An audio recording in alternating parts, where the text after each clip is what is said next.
낭만 주먹의 대부, 우리의 형님 시라소니.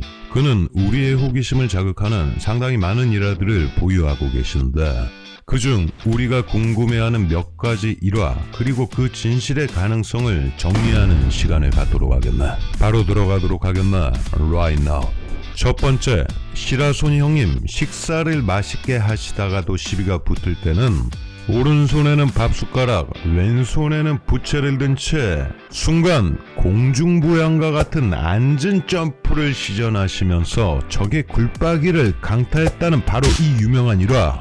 야, 녀석 안 일어나 임마. 네가 우리 동생 지구한 시라소니 임마 맞나? 뭐 손인가 실한가 임마. 그거 아까 거는 같은데 여러 명이서 약한 사람 하나 괴롭히고 있는데 내가 그냥 뒤나가면 기거의 사람이니? 기말 안 나갔어. 밥 먹을 땐 깨도 안 건다 하는데 밥 좀 먹자.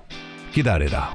이렇게 시라소니는 양반다리로 앉은 상태에서 용수철과 같이 뛰어올라 섬광과 같이 번쩍하면서 적의 턱주가리를 강타했다는 이 일화. 하지만 이것은 도무지 불가능. 아니 아무리 그래도 양반다리로 어떻게 그렇게 점프를 하겠나. 하지만 싸움을 밥 먹듯이 하셨다는 형님을 추측해 볼 때 그러한 상황에서 즉시 도약이 가능한 자세로 식사를 하셨다면, 즉 양반다리 자세만 아니셨다면 순간 도약은 가능할 법도 하네.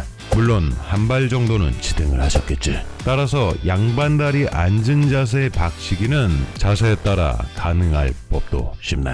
두 번째, 유지강의 대명에서 나왔던 시라소니 탁구대를 세로로 뛰어넘어 적을 강타하다. 이 설을 분석해보자면 우리는 먼저 탁구대의 길이를 분석할 필요가 있는데 가로 약 1.5m, 세로 약 2.7m, 시라소니 신장은 약 175cm. 이거 상당히 쉽지 않은 역대급 도전이네. 일단 손은 당연히 사용을 해야 할 것이고 이 손이 일단 꼭대기까지는 닿아야 할 것인데 가장 쉽게 비교하자면 덩크슛. 국제 규격으로 본다면 지상에서 이 골대 링까지의 높이는 약 3m. 상위 1%의 점프 실력을 가졌다면 아주 불가능할 법도 아닌 것 같은데 일단 손도 안 짚고 뛰어넘는 건 일절 말이 안 되는 것이고 손발을 이용하여 아주 간신히 뛰어넘을 수는 있었을 것 같네. 하지만 뛰어넘어도 정말 간신히 뛰어넘는 정도, 이를 공중거리 연계기로 적을 아작냈다는 이 사실은 불가능, 과장이 된 것 같네. 세 번째, 시라소니 역대급 대결은 일본 야쿠자 카네미야 페거리와의 40대 1이 최고가 아니다. 300대 1로도 이긴 적이 있다. 일단 이것은 이론적으로 봤을 때 상당히 말도 안 되는 것인데 다만 현 시대 파이터와는 비교할 것은 아니네. 격투기가 대중의 스포츠가 되어버린 현 시대는 누구나 쉽게 주짓수, 권투, 이종 격투기 등 다양한 훈련이 가능한 시대라 체격도 비슷하고 체력도 비슷하며 파이트 기술 역시 상당히 평준화된 시대인 것이고 이 시라소니의 시대는 먹고 살기 힘든 시대, 당시의 사람들은 기술과 힘의 격차가 상당히 컸을 것이네. 그렇다면 먼저 형님의 당시 스피드와 파괴력을 분석하자면 황병강과의 팔씨름을 이길 정도의 근력, 100m를 10초대에 끊었다는 스피드, 그리고 가공할 만한 점프력, 수많은 파이터들로 다져진 반응 속도, 이 모든 것을 갖췄다면 40대 1은 불가능하지도 않을 것 같은데 관건은 체력인 것 같네. 40명을 어찌 지치지도 않고 상대를 하겠나. 그래서 말인데 40명을 전부 떡실신시킨 게 아니라 선두 한두 명에게 화려한 기술을 강타를 하고 쓰러졌다면 이 모습을 지켜본 상대는 상당한 공포로 머뭇머뭇 거렸다는 상황이 되었을 것도 같네. 그래서 섣불리 덤비지 않았을 것이라는 추측도 가능한 것이지. 그렇다면 300대 1은 어찌된 영문일까? 이 일은 인천에서 있었던 일인데 비키라 왜 길을 막고 그래? 야 임마, 너 여기 인원들 다 안 보여? 이 자식 눈에 뵈는 게 없나? 그 말이 맞나? 내래 시라소냐? 덤빌라면 날라 덤비고 아니면 빨리 비키라. 이렇게 그를 둘러싼 300여 명의 인천패들을 주먹이 아닌 호통으로 물리쳤다는 일화도 있는 것이지. 이 일화를 추측해 본다면 시라소니의 이름은 당시 전국적으로 상당한 명성을 떨쳤던 것을 감안할 때 그 이름을 듣고도 물러난 것이 아닌가 싶지. 그렇다면 위의 두 사건은 대체 어디서 나온 소리냐 라고 물을 수도 있는 것인데 이는 시라소니의 아드님께서 어느 정도 사실로 인정한 회고에서 발췌를 했네. 네 번째, 시라손이 맨손으로 총을 든 상대를 열어 제압하다. 이 일화 중 하나가 마사이치 고영목인 걸 봤을 때는 그 일화가 어느 정도 근거는 하다. 또한 형님의 개슴츠레한 눈빛은 상대에게 공격 시점을 예측하기 어렵게 만드는 요인 중 하나였을 것이고, 총을 든 상대를 제압할 때 기술뿐만이 아니라 심리적으로 상대를 방심하게 만드는 것도 중요했을 것인데, 이를 봤을 때 동물적 감각을 소유한 소니 형님께서는 가능할 법도 한 이야기 같네. 아니 근데 대감 너는 뭐 그래 잘 알아 임마. 너 총 든 상대 네가 뭐 제압해봤어? 라고 묻는다면 나는 단호히 말하겠네. 나는 못하네. 다섯 번째, 방학기 만화에서 나왔던 시라손이 중국의 당랑권 고수 고여장과의 1대1 대결에서 허무하게 패하다. 그렇다면 이 당랑권의 고수 고여장은 대체 또 누구야? 실제 인물인가 궁금하여 대감이 열심히 조사를 해본 결과, 이 고여장은 훗날 홍콩에서 활발하게 활동했던 당랑권계의 고수 실존 인물이었던 것인데, 그의 주특기는 철사장 그리고 기공술에 능통했던 사람이라는 자료를 찾았네. 헌데 나는 이 기공술 이거 한숨 나오네. 이 기공술 얘기만 하면 중국의 그 굉장히 많은 허세 무술가들 있지 않은가? 그게 자꾸 왜 생각나는 것이지. 이건 뭐 나만 그러진 않겠지. 일부 그 중국의 기공술 연마자들 보면 뭐 손도 안 쓰고 수십 명을 쓰러뜨리는데, 이건 뭐 기공술 쓰는 그 사람도 참으로 정신 상태가 심각한데, 나는 정말 쓰러지는 사람의 뇌구조가 어떤지 정말 궁금하네. 무슨 생각을 하고 그러고 있는 것일까? 그렇다면 이런 뭐 고요정이 시라소니 형님을 손도 안 쓰고 기공술로 때려 눕혔다고? 이건 뭐 아니지. 뭐 헛소리하고 있어요. 뭐 드래곤볼이요? 뭐 무슨 원기욱이요? 이렇게 과감하게 판단하자면 원펀치 3 강령의 시라소니 압승. 여섯 번째, 1938년 만주 하얼빈의 주먹대장 망가이와의 대굴박 일기토일화. 지금 하얼빈에서 누가 돼 있어디? 나와보라오 날래. 너 뭐야 인마. 어디서 울른 개벽다구 같은. 야 얘들아 쳐라. 그거에 한 사람을 잡는데 부하들 여러 다 튀게 할 거니? 님다가 덤비라오. 직접 덤비라오. 왜 부하들을 쓰고 그러네. 이렇게 격투가 시작이 되고, 망가위 역시 박치기가 주특기였는지 여러 번 박치기 공격을 시도해 보지만 번번이 빗나가게 되지. 님다도 한 대가리 하니? 그럼 그러지 말고 내래 피하지 않고 받아두겠으니 그냥 바로 맞박이 들어오라오. 내가 빡간나 받아주겠어. 이렇게 1대1 박치기가 벌어졌던 것인데, 시라소니와 망가위는 정면 승부를 하게 되고, 굴박이와 굴박이가 마주치는 순간 번쩍 가며 망가위는 대자로 뻗어버렸지.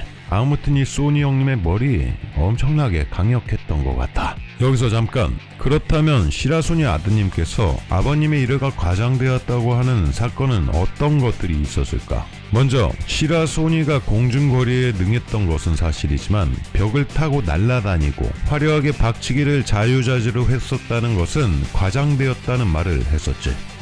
공중거리가 사실 첫수에 일격으로 쓰러뜨리는 그런 기술은 아니었죠. 그렇게 동작이 큰데 멀리서 그걸 어떻게 뛰어들어 상대를 타격하는 건 그건 힘들지요.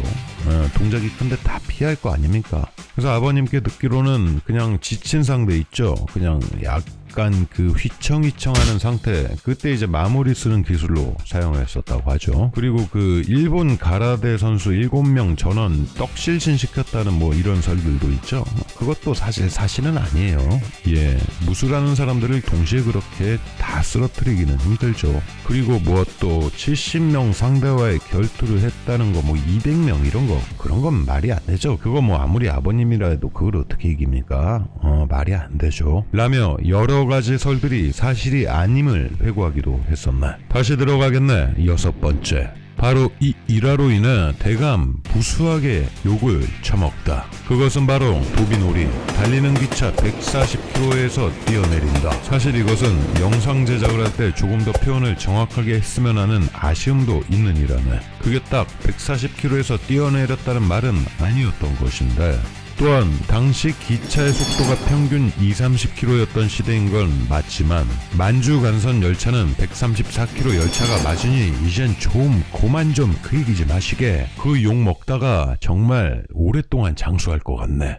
이거 뭐 감사해야 되나 말아야 하나. 다시 말해 시속 몇 킬로에서 뛰어내렸는지는 미지수의 영역, 그 상상은 그대들이 판단하면 될 것이지. 7번째, 시라소니 그는 과연 협객이었을까? 우리는 낭만 주먹인들의 협객설을 말할 때 크게 두 가지 의견으로 갈리지. 아니 뭔 협객이야, 약자들 돈이나 뺏고 쓰리짓이라 하는 뭐 그런 깡패들 아니야? 아유 뭐 그것도 모자라 정치 따까리 노릇도 안 했나? 뭔 소리야?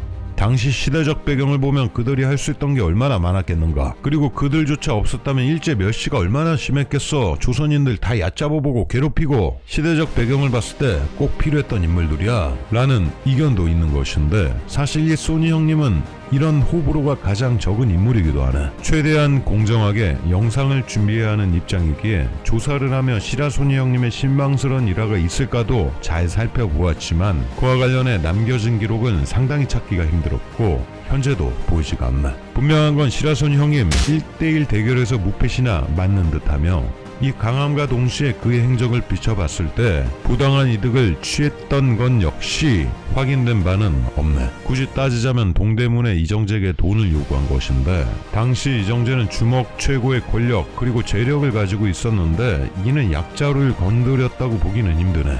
그리고 이건 개인적인 소견이지만 자신의 주먹 역사를 크게 과시하지 않은 점, 수많은 주먹일화 속에서 단 한 번도 수감된 과거가 존재하지 않는 점, 마지막으로 가부장 시대 남자의 입지가 거의 바깥 양반으로 각인된 시대 속에서 누구보다 부인을 끔찍하게 사랑하고 아껴줬던 이 상남자, 심지어 이런 일화도 있지. 님다 하라오 그렇지 이뻐 죽겠다. 하라오 이거 님다를 위해서 내 안동에서 틱톡 가지고 온 고등어야. 아주 맛이 기가 막혀. 아우 참, 저만 주시면 어떡해요. 애들 것도 남겨야죠. 깐나 애기들은 다 컸으니 알아서 다 먹는데 그 걱정 말라오. 고거이 그 나이 되면 돌도 씹어먹는 나이 아니겠어? 우리 님다만 많이 먹으라오. 하는 부인 바락이었다고 전해지는 형님. 이렇게 주먹을 떠나 참으로 배울 점이 많은 소니 형님, 그는 협객이 아닌가 싶네. 그리고 괜히 켈러 부대 간부는 아니었을 것이고, 당시 이러한 인물이 없었다면 또 깡패들의 행포는 더욱 심했을 것이라고 추측이 되네. 그래서 오늘날까지도 많은 시라소니빠가 존재하지 않는가도 싶지. 마지막으로 변해편을 준비했는데 문영철의 실존 사진을 궁금해하는 분들이 많기에 준비했네. 일부 확정된 설들에 의하면 문영철이 188이다 190이다 상당히 장신으로 전해지고는 있는데, 남겨진 이 두 장의 사진을 봤을 때 절대 180까지는 되지 않는 것 같네. 아마도 이 설은 당시 문영철 역할을 맡았던 정세진 형님의 이미지로 인해 생긴 설이 아닌가도 싶지. 참고로 그 형님의 키는 188. 사진을 분석해 볼 때는 아무리 봐도 175 정도 맞는 것 같네. 그리고 인상은 의리가 충만해 보이지. 문영철의 번외설을 끝으로 시라소니 형님을 둘러싼 럭키 세븐 그 일화의 진실, 그 분석은 이만 마치도록 하겠네. 시청해주셔서 상당히 감사하네.